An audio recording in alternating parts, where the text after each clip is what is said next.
Hello everybody, welcome back to our YouTube channel. Today in this video I'm talking about Bionano Genomics stock. In this video I'm talking about stock pros and cons and technical analysis and latest news about it.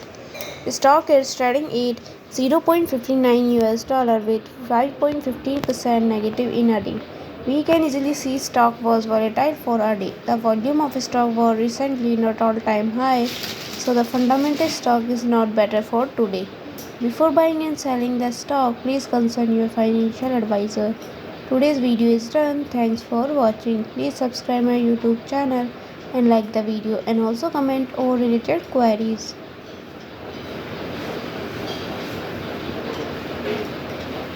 Thank you so much for your